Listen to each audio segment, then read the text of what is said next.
L'ONL a un nouveau directeur, l'Orchestre national de Lille. Ce directeur a pris ses fonctions depuis un mois et nous le recevons aujourd'hui dans nos studios. Bonjour Jean-Baptiste Oria. Bonjour. Merci d'être avec nous. Vous avez été nommé en février, vous avez pris vos fonctions début mai. Comment se passe votre acclimatation à l'Orchestre lillois ? Mais ça se passe très bien, c'est une acclimatation à la fois à l'orchestre et puis aussi au territoire, puisque je n'en suis pas issu. Donc à tout point de vue, je me sens très bien accueilli et je suis ravi d'être parmi vous. Donc. Vous avez 39 ans, vous êtes un animal un peu particulier, à mi-chemin entre l'artiste et le gestionnaire. Vous êtes diplômé de Sciences Po et un baryton élégant et raffiné selon la revue spectacle.fr en 2014. Est-ce que vous êtes un directeur artiste ou un artiste directeur ? Alors ça, c'est une excellente question. En tout cas, il est vrai que dans ce parcours, les choses se rejoignent beaucoup. Elles n'ont de cesse de se croiser. Et je pense qu'à l'ONL, aujourd'hui, elles trouvent un sens commun. Et je pense qu'il faut garder à l'esprit qu'il est important de ne pas séparer la dimension artistique du projet et effectivement la direction générale d'un établissement qui répond à tout un tas d'enjeux qui ne sont pas artistiques. Et les deux se croisent et ne doivent jamais se perdre, je pense, parce que tout évolue dans un mouvement qui est commun. Et au final, comment toutes vos expériences se rejoignent aujourd'hui ? Alors écoutez, je pense que la dimension artistique d'un projet, c'est bien de l'éprouver aussi à un moment de sa vie, dans une relation au public, dans une relation à ce qu'est le concert, et qu'un objet quand même tout à fait particulier, une dimension sensible d'abord, très forte, et avant toute chose. Mais aussi ce sont des institutions culturelles de manière générale, et les orchestres symphoniques en font partie, qui doivent répondre à tout un tas d'enjeux, à tout un tas de problématiques extrêmement contemporaines, face auxquelles il faut être un tout petit peu outillé, je crois, puisque l'époque est pleine de défis à cet endroit. Vous avez une carrière de chanteur, notamment, on parlait de la Première Guerre mondiale, vous avez chanté Un amour de guerre en 2014. Quel souvenir vous gardez de votre carrière ? Je garde les souvenirs de moments d'émotion très forts, de moments de partage avec tous les collègues que j'ai eu la chance de croiser, et puis de moments de rencontre avec le public qui sont des choses qui marquent à tout jamais, mais qui sont pas derrière moi. C'est-à-dire, je pense que ce que l'on fait aujourd'hui avec l'orchestre et ce que j'apporte moi à un projet comme celui de l'ONL, c'est aussi ce goût-là et cette volonté de créer ce type de moment tout à fait singulier. Les deux expériences. Mais on peut dire quand même que vous passez de la lumière à l'ombre. C'est vrai. Aujourd'hui, pourquoi ce chemin ? Mais parce que les deux me passionnent, parce que j'aime assez l'idée que tout ce qui est visible sur scène, tout ce qu'on donne à partager avec le public se construit à un autre endroit, évidemment, qui est dans l'ombre, dans un autre temps, dans une autre temporalité, puisqu'on travaille avec énormément d'anticipation et répond à tout un tas d'enjeux, des enjeux d'interlocution avec l'ensemble de nos tutelles, qui sont des pouvoirs publics, et puis des enjeux aussi d'interlocution avec tous les partenaires privés, qui sont ceux de l'orchestre, et à cet endroit on partage aussi la musique, l'émotion et le sens du concert aussi avec tous ces partenaires-là qui sont dans l'ombre, parce qu'on est nombreux dans l'ombre d'un orchestre symphonique, bien que ce soit un collectif très fourni, composé d'un nombre très important de musiciens, il y a du monde derrière, du monde pour produire tout ça, pour le construire et pour l'accompagner dans tous les deux secteurs, le secteur public et le secteur privé. Du monde pour faire la programmation également. Jean-Baptiste Oria, avant d'arriver à Lille, vous étiez à Radio France, délégué général du chœur de Radio France, mais également au chœur du réacteur. Pourquoi quitter ce cœur du réacteur de la création musicale en France pour aller s'installer en province ? D'abord, c'est un endroit où j'ai passé des années absolument passionnantes, qu'évidemment je quitte à regret d'une certaine manière, mais l'expérience ici est assez différente, parce que la relation qu'on a au territoire, la relation qu'on a au public est extrêmement différente. La radio, c'est un média dont vous connaissez toutes les richesses, bien évidemment. C'est un média très puissant et absolument passionnant. Mais la relation avec le public qu'on va croiser en sortant d'un lieu de concert, que ce soit le Nouveau Siècle à Lille, où on a un public très important, dans un lieu très institutionnel, ou en sortant d'une toute petite salle dans une commune rurale des Hauts-de-France, cette relation-là, elle est aussi irremplaçable. Elle donne beaucoup de sens à ce que l'on fait. Et je crois qu'avant toute chose, c'est ce que je viens chercher sur ce territoire. L'ONL qui retrouve prochainement sa salle de spectacle.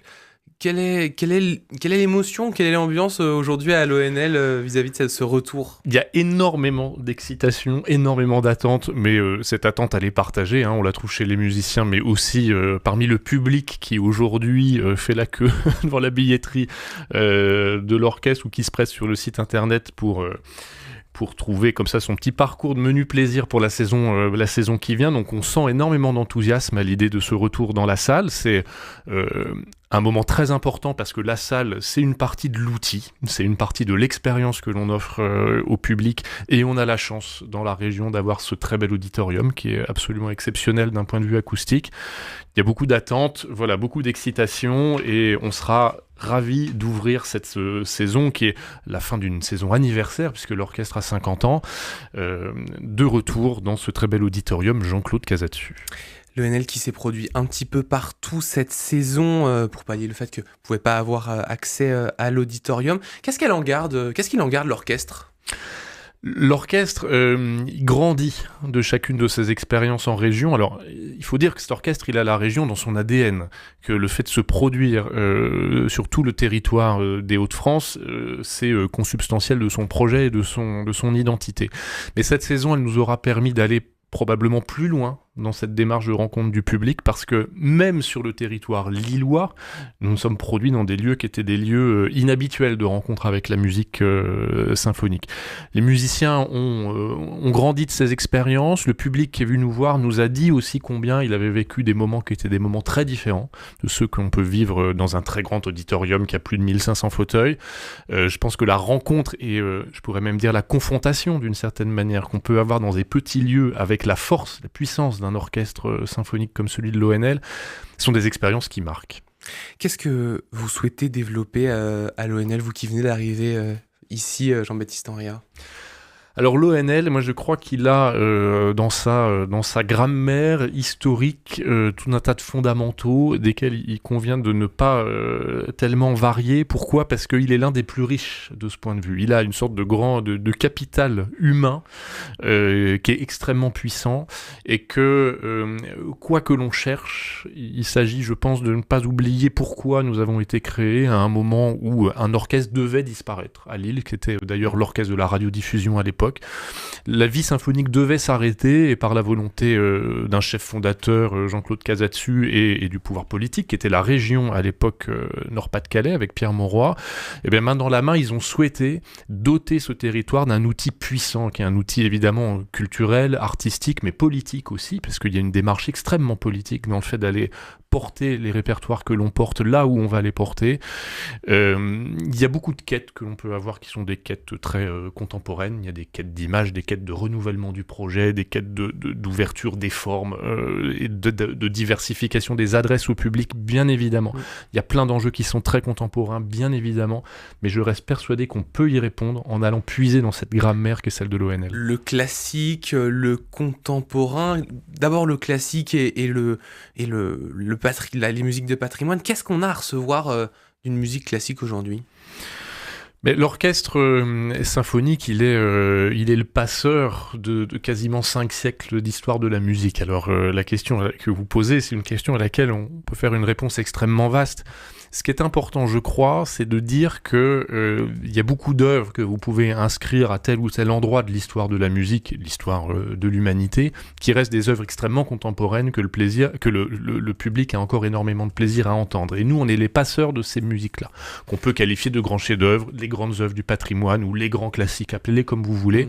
L'ONL, c'est l'occasion d'aller vers ces choses qui se transmettent de génération en génération et qui, j'aime souvent cette expression de dire à la fois ce sont les grands classiques, mais puisqu'on en parle encore, c'est que c'est probablement aussi les grands contemporains.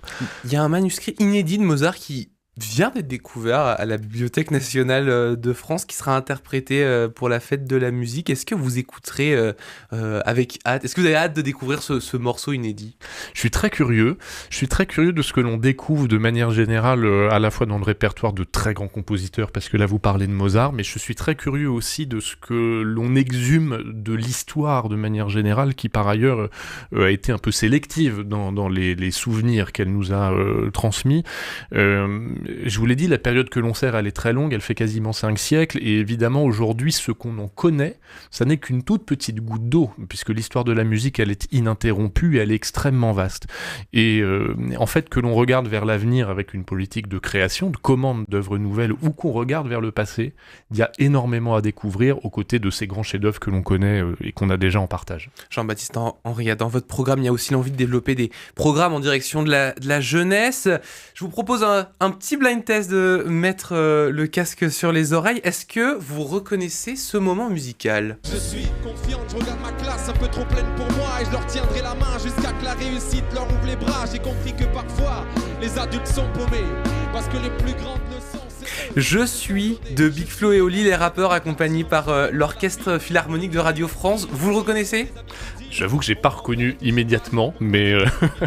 On entend le Philharmonique derrière qui apporte vraiment quelque chose. Qu'est-ce que vous pensez de ce genre d'initiative ? Mais c'est extrêmement riche, c'est très intéressant. Ce que vous allez chercher là comme extrait, ça s'inscrit dans une politique de développement du répertoire de l'orchestre, qui effectivement là c'est un extrait de ce qui a été produit à Radio France, et l'Orchestre National de Lille aussi s'inscrit dans cette démarche. De ces croisements naissent des choses qui sont nouvelles. Moi, je ne crois pas que ce soit l'addition de la culture symphonique d'une part et puis de la culture pop, hip-hop, électro, parce qu'en fait, on peut aller dans tout un tas de champs de l'esthétique musicale dans cet exercice-là. Ce sont vraiment des œuvres nouvelles. Ce sont des œuvres nouvelles qui surgissent de la rencontre de ces deux instruments. L'orchestre symphonique, c'est un instrument parmi d'autres. Et il y a beaucoup à faire, beaucoup à créer sur ce terrain-là. Beaucoup à créer. Jean-Baptiste Henriat, vous êtes le nouveau directeur de l'Orchestre National de Lille. Dans les années 2017 à 2020, vous étiez chef de cabinet de la direction musicale de Radio France, des années où des postes ont été supprimés parmi les formations musicales. Ce matin sur France Culture, Guillaume Erner recevait le directeur de la musique et de la création de Radio France. Il lui demandait l'utilité de garder 2 orchestres à Radio France. On pourrait se poser la même question dans la région. Pourquoi on ne garderait pas qu'un orchestre entre Lille et Douai, par exemple ? On peut se poser tout un tas de questions sur le maintien de ce qu'une génération qui nous a précédés nous lègue et nous transmet en matière de grands établissements culturels, de grandes initiatives artistiques et culturelles. C'est vrai pour les orchestres, mais c'est vrai pour le théâtre, c'est vrai pour les opéras, c'est vrai pour tous les champs du spectacle vivant. Il ne faut pas perdre de vue que, si je parle de l'ONL en particulier, l'orchestre que l'on a sur notre territoire ici, c'est un orchestre qui se situe dans les 4 très grandes formations symphoniques qui existent en dehors de Paris. Et je pense qu'on est en droit de se dire qu'en France, au-delà du boulevard périphérique, on peut prétendre à ce niveau d'ambition et ce niveau d'excellence et ce niveau de reconnaissance et de rayonnement régional au sens européen du terme. Ça, c'est vraiment constitutif de l'édifice culturel que nous souhaitons pour la France. Alors, l'ONL a sa singularité. Il y a d'autres orchestres dans la région. L'orchestre que vous mentionnez, l'orchestre de Picardie, qui a un projet fondamentalement différent de celui de l'ONL, ne sont pas les mêmes répertoires, ne sont pas le même effectif d'orchestre, sont des manières de s'adresser au public qui n'ont rien à voir et des territoires qui par ailleurs sont différents. Il appartient aux politiques de dire ce qu'ils souhaitent maintenir, parce qu'il faut toujours rappeler que si nous sommes là, c'est que nous servons des politiques publiques qui sont souhaitées par les élus et que nous sommes au service du développement de ces politiques publiques culturelles.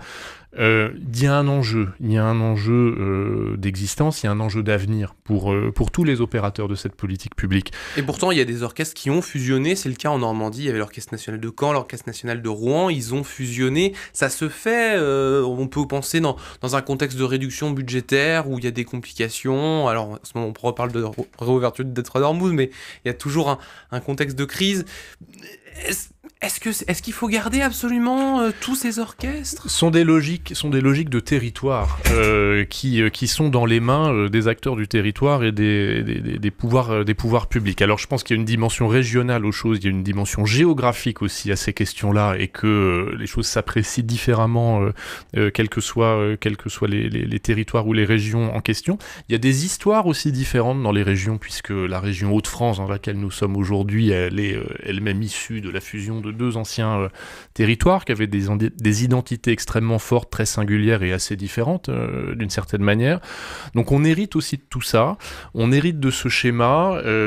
Moi, mon sujet, c'est plutôt d'écrire l'histoire des 50 prochaines années d'un orchestre qui en a donc 50 derrière lui, il est né en 76, et d'écrire ça main dans la main avec l'ensemble de nos partenaires. Il y a tous ces partenaires publics qui effectivement disent la politique qu'ils souhaitent, et puis il y a tous les partenaires privés qui sont aussi à nos côtés. Et ils portent une partie de la réponse à la question que vous posez là.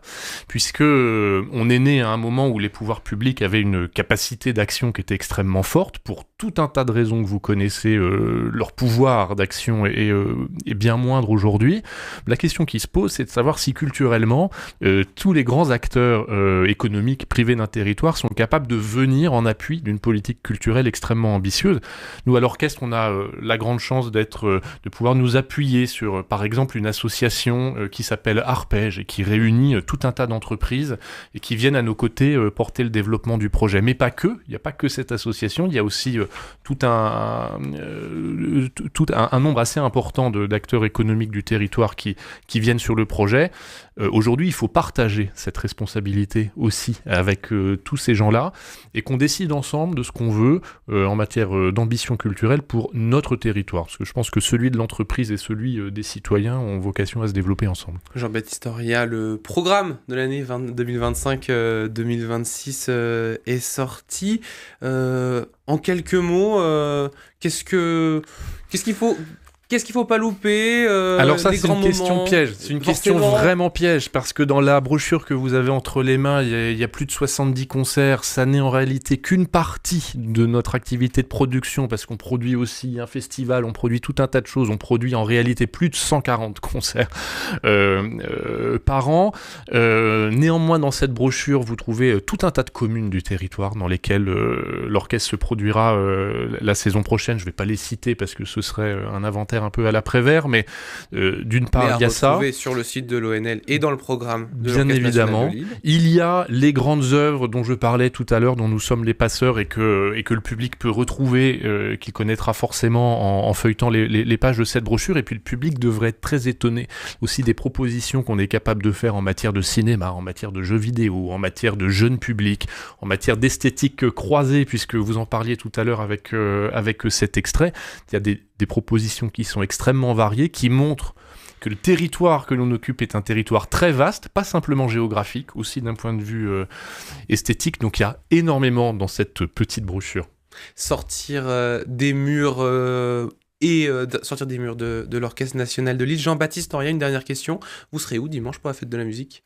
Eh bien, je vais vous répondre. Dimanche, je serai en matinée dans la salle de l'Esquin pour la restitution de fin d'année de l'un de nos deux grands projets qui font jouer des enfants, puisqu'on a deux projets, un qui s'appelle Opus et l'autre qui s'appelle OMJ pour Orchestre Métropolitain des Jeunes. Ça, ce sont plein d'enfants qui travaillent tout au long de l'année autour de cette pratique orchestrale qui les réunit. Ils ont eux aussi beaucoup à dire sur la scène, ne sont pas des musiciens professionnels comme les autres, mais ce qu'ils apportent, c'est extrêmement différent. Et j'ai hâte de vivre ce moment avec eux parce que je sais qu'on en sort toujours plein d'énergie et regonflé pour les temps qui viennent. La recommandation de Jean-Baptiste Oria, vous êtes le nouveau directeur de l'Orchestre National de Lille. Merci d'avoir été l'invité de RCF Hauts-de-France. L'entretien sera retrouvé en podcast sur rcf.fr.